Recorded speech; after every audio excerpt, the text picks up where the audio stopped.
ક્ષેત્ર નો ઉપયોગ આપણે વ્યવહારમાં ક્યાં કરી શકીએ, ક્યાં આપણે આવું તરંગ જોતા હોય, ક્યાં અનુભવતા હોય, એટલે એની ચર્ચા કરીએ. ત્યાર પછી તરંગની વ્યાખ્યા આપણે આપશું, પછી તરંગનો ભૌતિક અર્થ સમજશું કે હકીકતમાં કોને તરંગ કહેવાય, પછી તરંગના પ્રકાર આપશું. આજના લેક્ચરમાં આપણે આટલું ભણવાનું છે. તો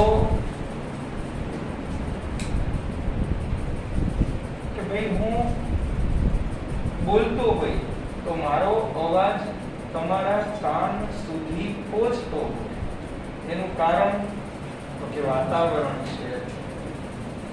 વાતાવરણ ઘણા બધા અણુઓનો બનેલો છે. આ અવાજના શું બોલતા હોય આપણે? તરંગ. અવાજના તરંગ એટલે કે ધ્વનિ તરંગ.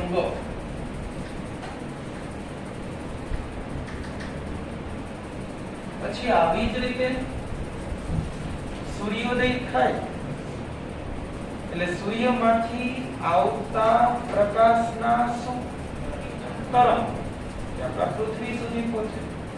સૂર્યોદય થઈ ગયા પછી 7 થી 8 મિનિટ પછી પ્રકાશ પહોંચે પૃથ્વી પર. સૂર્યમાંથી નીકળેલો પ્રકાશ પૃથ્વી સુધી પહોંચવા માટે એને કેટલો સમય લાગે? 7 થી 8 મિનિટ. આટલા સમય પછી પૃથ્વી પર પહોંચે. તો અહીંયા તો માધ્યમ નથી. સૂર્ય અને પૃથ્વી વચ્ચે કેવું માધ્યમ કહેવાય? શૂન્ય પર. અહીંયા તો કોઈ વાતાવરણ નથી, છતાંય પ્રકાશના તરંગો પહોંચે છે. હમણાં તો મેં એવી વાત કરી કે જો વાતાવરણ ન હોય તો મારો અવાજ તમને સંભળાય. વાતાવરણ હોવું જરૂરી છે. ક્યાં તરંગ માટે? ધ્વનિના તરંગ. જ્યારે પ્રકાશના તરંગો ના પ્રસરણ માટે માધ્યમની જરૂર પડતી. એટલે અમુક તરંગો એવા છે કે જેના પ્રસરણ માટે માધ્યમ હોવું જરૂરી છે, જે અમુક એવા છે કે એના માટે કોઈ માધ્યમની જરૂર પડતી નથી. જેમ કે ગિટારના તાર હોય, એમાં તમે નાનકડો અમથો વિક્ષોભ આપો, છોડીએ થોડું ખેંચીને છોડીએ એટલે એમાંથી શું નીકળશે? અવાજ, ધ્વનિ. ધ્વનિના તરંગ. શું તમે કર્યું જેથી કરીને એમાંથી ધ્વનિ નીકળો? માધ્યમ તાર તો ખેંચાયેલી સ્થિતિમાં જ હતો, પણ તમે શું કર્યું? તારને ડિસ્ટર્બ કર્યું ને. એવી જ રીતે શાંત પાણી હોય, શાંત સરોવરમાં તો નાનકડી લખોટી કે પથ્થર નાખો એટલે પાણીમાં શું રચાતા જશે? વમળ. એને શું કહેવાય? વમળ. ઉપરથી જુઓ તેનો આકાર આમ ગોળાકાર હોય, આમ ફેલાતા હોય. જ્યાં સુધી કિનારો નહીં આવે ત્યાં સુધી આ પ્રસરણ ચાલુ જ રહેશે. એના માટે માધ્યમ જરૂરી છે. જો પાણીનું માધ્યમ ન હોત તો મને એવા કોઈ વમળ જોવા મળે. એટલે એવું કહી શકાય કે બધાય તરંગ માટે માધ્યમ હોવું જરૂરી નથી, અમુક તરંગ માટે હોવું જરૂરી છે. એ તરંગના પ્રકારને આધારે આપણે કહેશું. પણ પેલા જ તરંગ એટલે શું? તો શાંત પાણી હતું, જ્યાં સુધી તમે કઈ એના ઉપર પથ્થર નહીં નાખો કે કોઈ લખોટી નહીં કરે, કોઈ વિક્ષોભ નહીં આપો, ત્યાં સુધી આપોઆપ કોઈ વમળ જોવા મળશે. આવી જ રીતે ગિટારના તારને તમે કોઈ વિક્ષોભ નહીં આપો તો એમાં કઈ આપોઆપ તરંગ નહીં મળે. સેમ આવી જ રીતે હું વાતાવરણમાં કોઈ ઉર્જા જ ન આપું તો તમને આપોઆપ કઈ સંભળાશે. તો આ બધાય ઘટનાની અંદર બેઝિક વસ્તુ શું? એવું તેવું શું કરવું જેથી કરીને તરંગ નીકળે? અત્યારે હું નથી બોલતો, બરોબર? એટલે મેં કઈ માધ્યમમાં શું ન કર્યું કે વિક્ષોભ એટલે કે ડિસ્ટર્બન્સ નથી, તો શું અવાજ આપોઆપ સંભળાશે? ગિટારના તારને તમે વિક્ષોભ ન આપો તો આપોઆપ તરફ નીકળશે. પાણીમાં શાંત પાણી હોય તેમાં આપોઆપ વમળ બને. તો શું આવશ્યક શરત છે?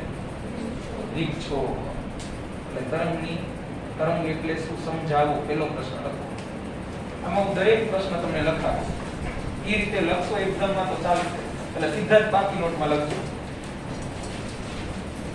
તરંગ એટલે શું સમજાવો પહેલા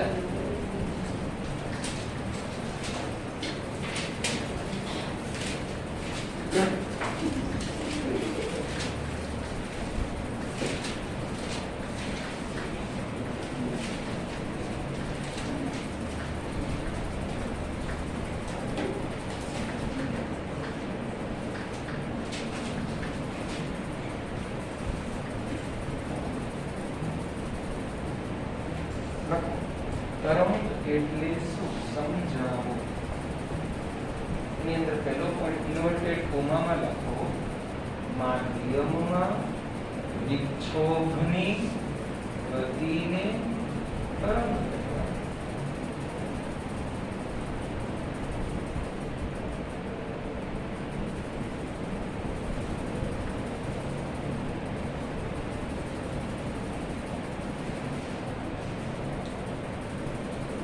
તો આપણે બધા વિષયની ચર્ચા કરતા વિક્ષોભ એટલે શું? વિક્ષોભ એટલે શું?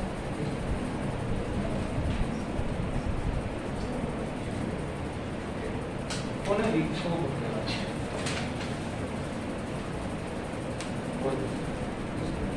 ડિસ્ટર્બન્સ.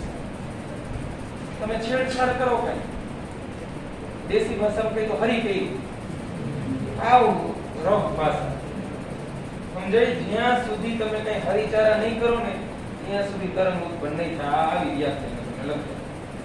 શાંત પાણી હોય ને શાંત જ રહેવા દે તો કઈ હોમળ રચવાનું જ નથી. ગિટારના તાર તમે અડસો નહીં તો કઈ થવાનું જ નથી. માધ્યમમાં કઈ તમે અવાજ નહીં આમ વાઇબ્રેશન નહીં આપો ત્યાં સુધી કઈ તમે સંભળાવવાનું જ નથી. સમજાય ને? કાળા પાણી દોરી હોય તમે ખેંચશો નહીં ત્યાં સુધી કઈ થવાનું જ નથી. એટલે તરંગ ઉત્પન્ન કરવા માટેની પહેલી આવશ્યક શરત શું? અને આ વિક્ષોભ એક સ્થાનેથી બીજા સ્થાને જાય એટલે શું રચાણું કહેવાય? તરંગ. વિક્ષોભ અહીંયા કરે તો દોલન કહેવાય. જો સાંભળવા જેવું છે કારણ કે દોલન હમણાં જ મેં પૂરું કર્યું. જો વિક્ષોભ અહીંયા જ આમ નમ રહીએ શક્ય નથી. કોઈ અહીંયા રહીએ જ નહીં. કોણ અહીંયા નહીં રહી છે? બાકી વિક્ષોભ તો ક્યાં જાય છે? આગળ.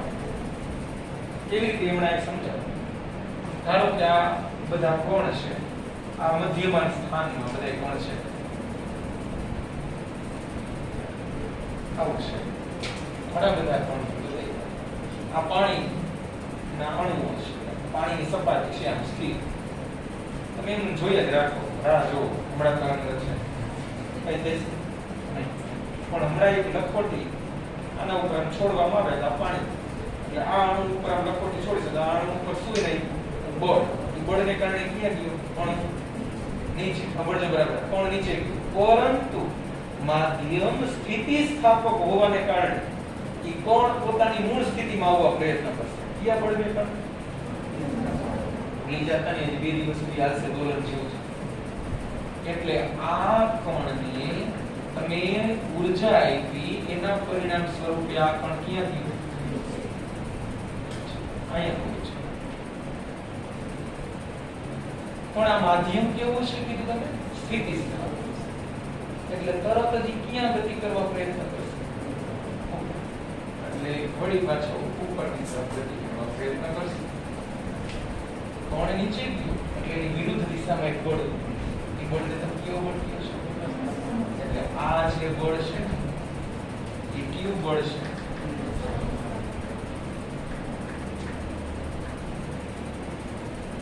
પણ તમે વિક્ષોભ જે આપ્યો તો એ વિક્ષોભની અસર હવે બાજુના કોણે થઈ? ઈ પણ ક્યાં ગયું? નીચે. પણ આના જેટલું નહીં. ક્યાં? એની બાજુ વાળો પણ છે એ પણ નીચે. એટલે આયામ બળ અનુભવ એટલે આયામ ઉપર અનુભવ છે. આમ કરતા કરતા કરતા કરતા કરતા આવી રીતે ઘટના બનશે.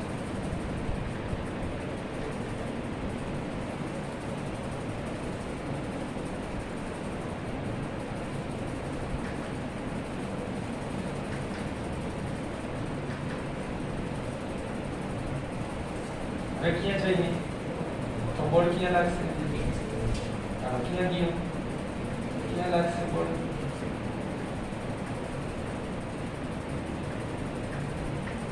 એટલે આવું ઘટના બનશે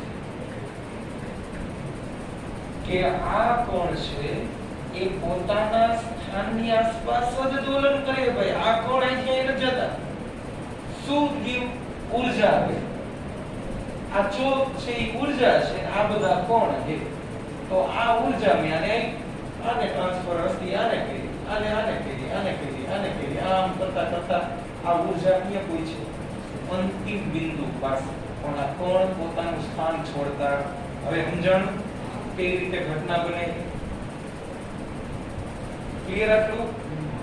સેમ ટુ સેમ હવામાં આ જ રીતે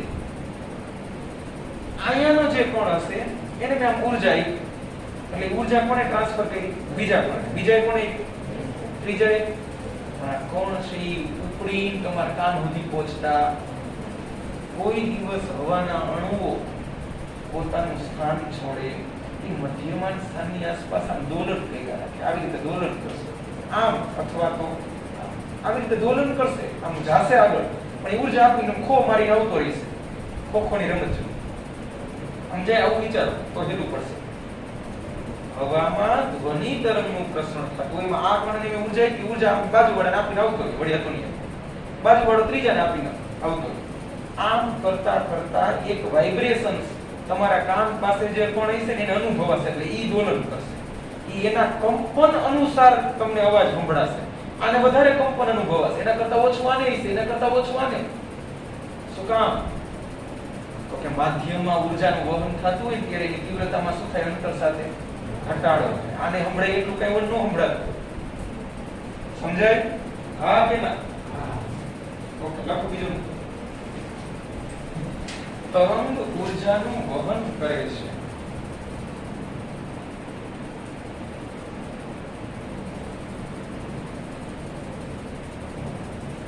આ વહન દરમિયાન માધ્યમના કણ ગતિ કરતા નથી.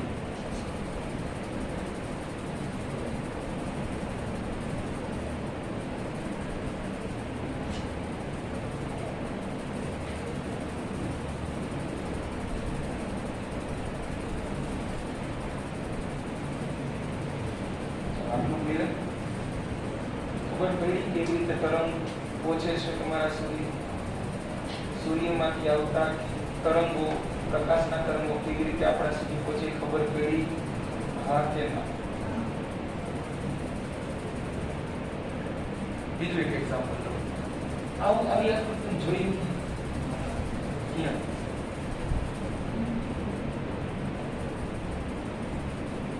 ટીવી જોવો? હા કે ના? કેટલી ટાઈમ આવી આવે?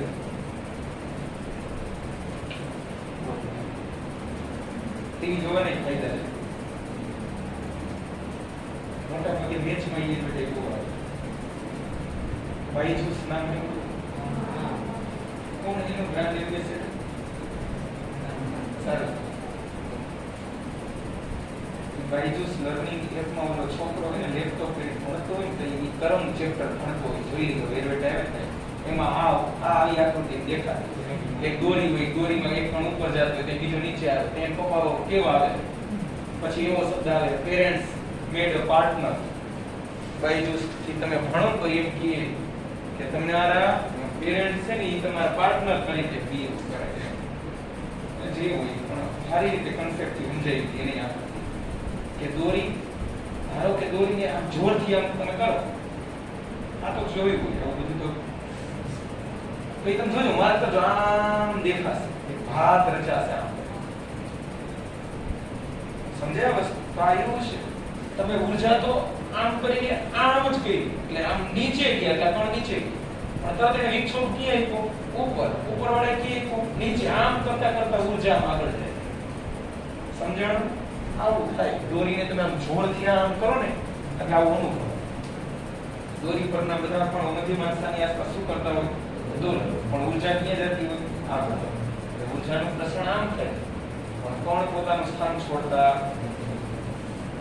હજી એક ઉદાહરણ કે ટ્રેન ઘણા બધા ડબ્બા બનેલું હોય ને, ડબ્બા બધા એકબીજા સાથે જોડાયેલા. જ્યારે ટ્રેન સ્ટાર્ટ થાય ત્યારે એન્જિન પહેલા ડબ્બાને ખેંચે. પેલો કોને ખેંચે? બીજો, ત્રીજો. પહેલા કોને ઊંચાઈ? બીજા કોને? ત્રીજા. દબાવ ઊર્જા સમજણ ક્લિયર આટલી વસ્તુ આવું થાય હજી એકાદું એક્ઝામ પિક્ચર જોવા ગયા હોય લાઈનમાં ઊભા હોય બારીએ તમે છેલ્લે ઊભા હોય તમારે આગળ 10 જણા ઊભા હોય હું તમને ધક્કો મારી લઈ જાઉં ઓલો પેલે જે ઊભું છે ને ઈ બરાડા પડે એ કે ના હો એને ક્યાં આપણે ઉછે મેં તો તમને ધક્કો માર્યો તો એને ક્યાં બોલવાની જરૂર છે કોણ શું થયું કોણ અહીંયા જ રહ્યા ઊર્જાનું પ્રસરણ અહીંયાથી ક્યાં થયું સમજાણું આટલું આવું છે ઊર્જાનું વહન થાય પણ કોણ ગતિ કરે હવે રેડી ઇનો ફેર આટલું ઉદાહરણ હજી આપશું જેમ યાદ આવશે હા વાંચો થોડું વાંચો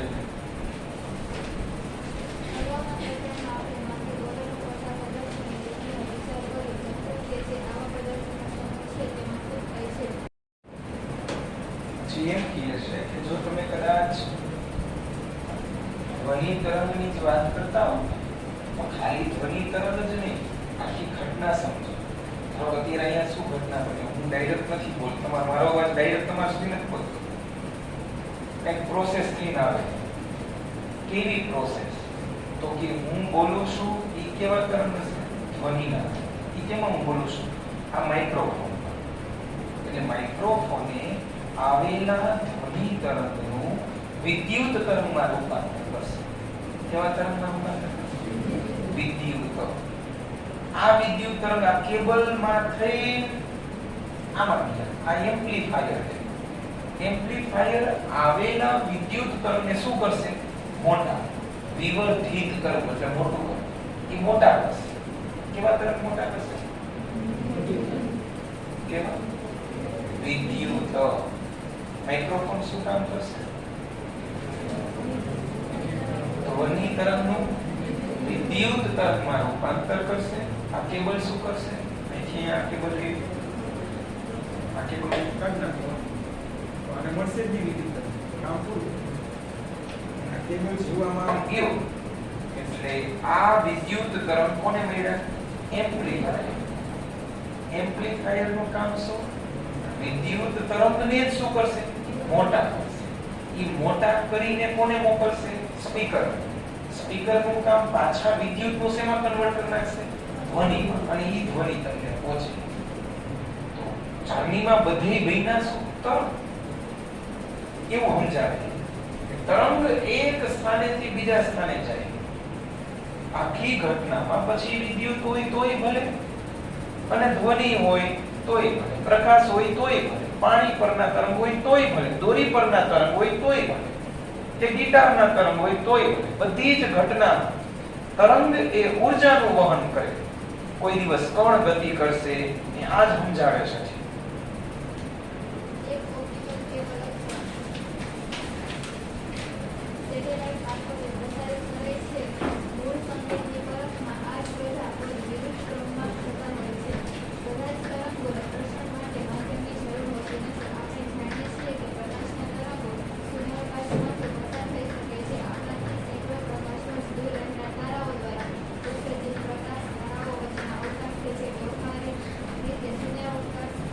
શૂન્યાવકાશમાં પ્રકાશની ઝડપ c બરાબર લખી લેજો 3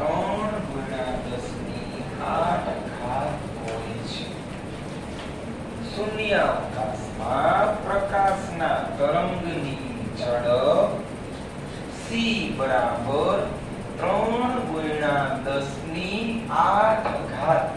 મીટર પ્રતિ સેકન્ડ હોય છે 3 × 10⁸ મીટર પ્રતિ સેકન્ડ મીટર પ્રતિ સેકન્ડ સેકન્ડ ઇન્વર્સ તો इसका રેડી મીટર પ્રતિ સેકન્ડ આથી તમારી યાદ નથી રાખવાનું 200 ની જે લાંબુ લખો શું યાદ રાખવાનું 3 × 10⁸ હાલો વાંચો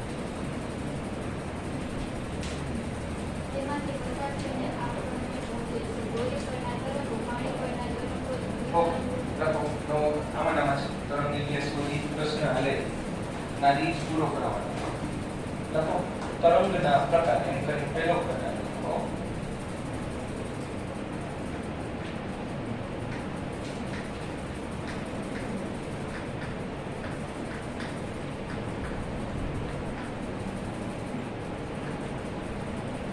યાંત્રિક તરંગ ની અંદર લખો જે તરંગના પ્રસરણ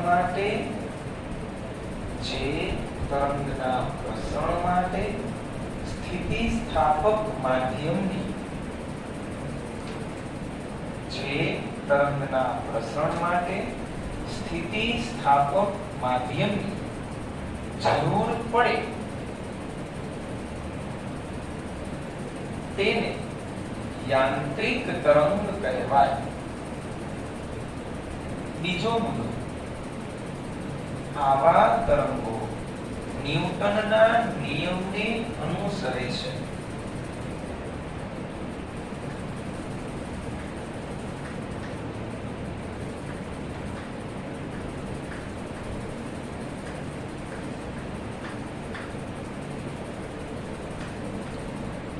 ત્રીજો મુદ્દો, ઉદાહરણ તરીકે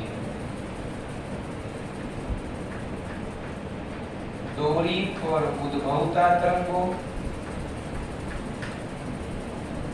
પાણીમાં રચાતા તરંગો, ધરતીકંપના તરંગો,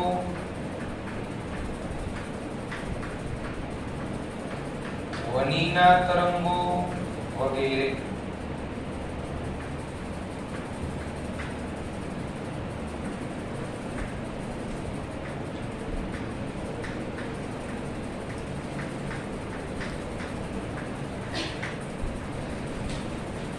બીજો પ્રકાર લખો બિન યાંત્રિક તરંગ.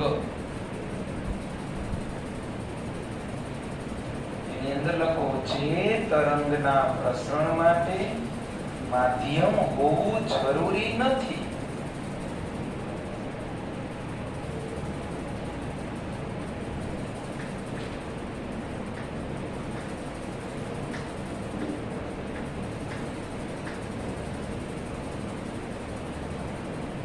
તેવા તરંગને બિન યાંત્રિક તરંગ કહેવાય.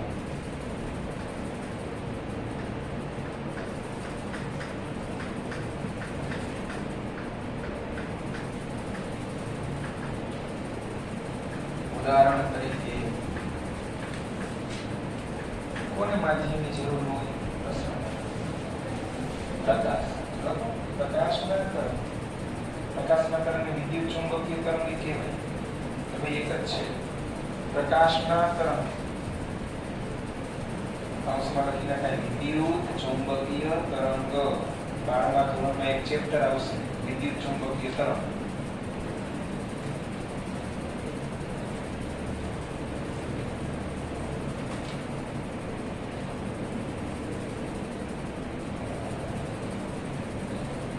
ત્યાર પછી ત્રીજો પ્રકાર લખો દ્રવ્ય તરંગ.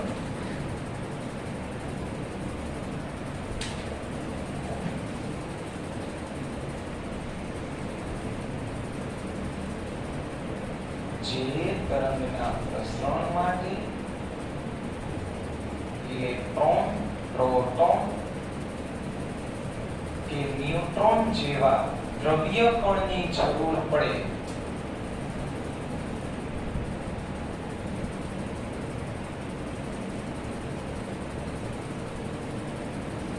તેને દ્રવ્ય તરંગ કહેવાય.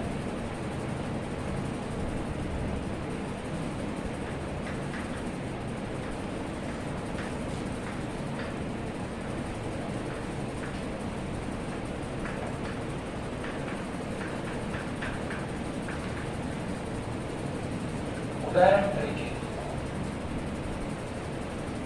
એક્સ-રે, ગેમા કિરણ, ઇલેક્ટ્રોન કિરણાવલી,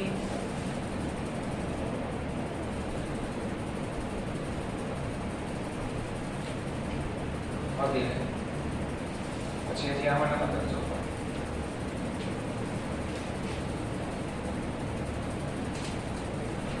ઇલેક્ટ્રોન સાથે સંકળાયેલ દ્રવ્ય તરંગનો ઉપયોગ ઇલેક્ટ્રોન સાથે સંકળાયેલ દ્રવ્ય તરંગનો ઉપયોગ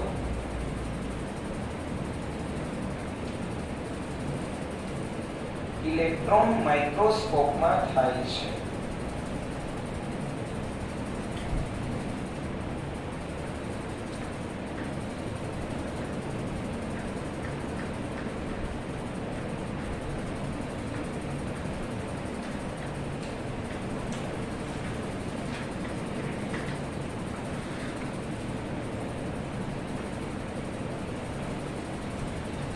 પહેલો પ્રશ્ન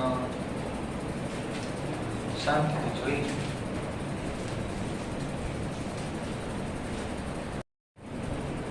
સ્પ્રિંગમાં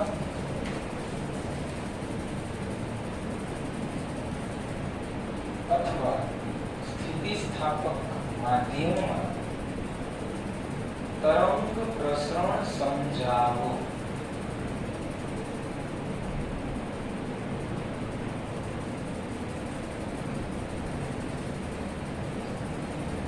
જમણી બાજુ આકૃતિ દોરી લો.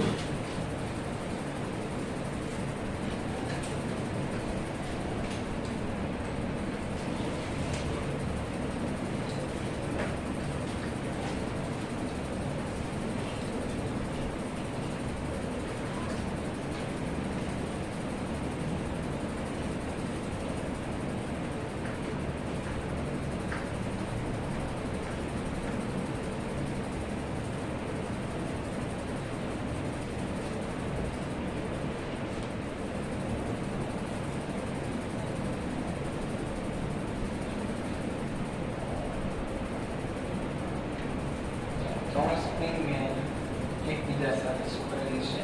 જોડેલી છે. ત્રણે ત્રણ સ્પ્રિંગના બે છેડાની વાત કરું તો એક છેડો જડિત આધાર સાથે જોડેલો છે અને બીજો છેડો શું છે? મુક્ત. મુક્ત આધાર પાસેથી તમારે સ્પ્રિંગને આમ ખેંચવાનું. ખેંચીશ એટલે સ્પ્રિંગની લંબાઈમાં શું થશે? વધારો. બધી સ્પ્રિંગની લંબાઈમાં વધારો થશે. આને હું ખેંચું પણ આ કોને ખેંચે? આને. આ કોને ખેંચે? આને. તો આને ક્યાં ખેંચવું? તો કે નહીં, આ તો જડિત આધાર એટલે ઈ હમે ખેંચશે. એટલે ત્રણે ત્રણ સ્પ્રિંગની લંબાઈમાં શું થશે? હું આમ બાહ્ય બળ લગાડું તો સ્પ્રિંગમાં પુનઃસ્થાપક બળ એની વિરુદ્ધ દિશામાં આ બાજુ. આ પુનઃસ્થાપક બળ જ કેનું વહન કરાવશે? ઉર્જા. આવું સમજાય છે. સમજણમાં શું કહેવા માંગુ છું ખબર પડી? હું તો આને જ ઉર્જા આપું પણ અસર મને એક જ સ્પ્રિંગમાં અસર જોવા મળે તો શું થાય? ત્રણેય સ્પ્રિંગની લંબાઈમાં શું થાય? શું કામ લંબાઈમાં વધારો થયો છે? ઊર્જા આવી ગઈ. લખો અહીંયા આકૃતિમાં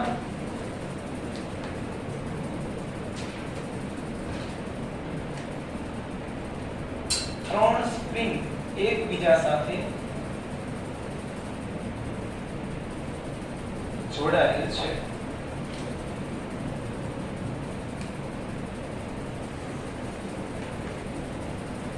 હવે જો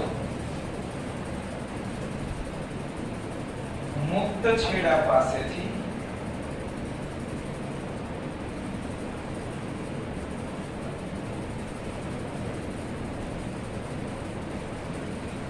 સ્પ્રિંગની સંતુલન અવસ્થામાંથી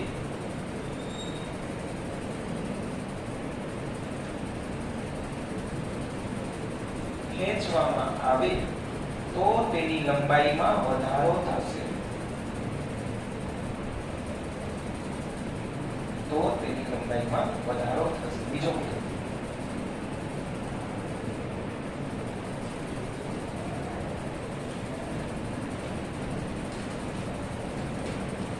આથી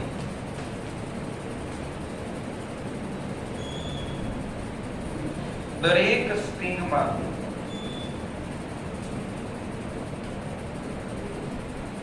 ઉદ્ભવતા પુનઃસ્થાપક બળને કારણે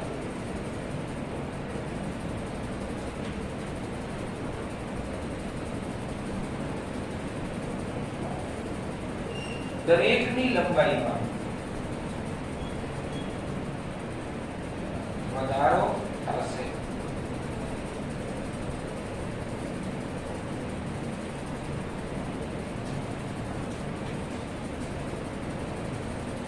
આથી કોઈ એક છેડા પાસે આપેલી ઊર્જા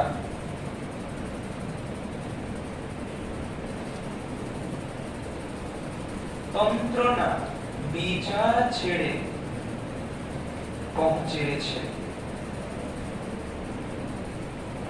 એટલે કે ઊર્જાનું પ્રસરણ થાય છે, પરંતુ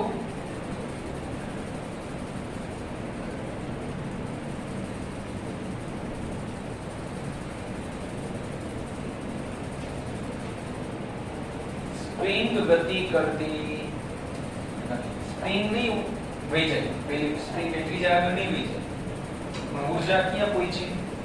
છેલ્લે. હું ઊર્જા આ છેડે આપું છું, પણ આ ઊર્જાની અસર મને આ છેડા પાસે જોવા મળી. સમજાણું મેં શું લખાયું? આ જ વસ્તુનું ઉદાહરણ મેં કઈ રીતે આપ્યું હતું? ઓલા ટ્રેન વાળા ત્યાં જ હતું. બધા ડબ્બા એક ચોક્કસ સ્પ્રિંગ થી જોડેલા હોય એવું વિચાર કરો. તો આ ડબ્બાને તમે ખેંચશો એટલે આ ડબ્બો કોને ખેંચશે? બીજા ડબ્બાને, સ્પ્રિંગની મદદથી. પછી બીજો કોને ખેંચશે? એટલે ઊર્જા તમે અહીંયા આપો, જેટલી ઊર્જા, એ બધી ઊર્જા ધીમે ધીમે ક્યાં વહન પામે છે? બીજા છે. પણ ડબ્બા કઈ આગળ જતા આવું ટેક્સ્ટ બુકમાં લખ્યું વાંચજો. પૂર્ણ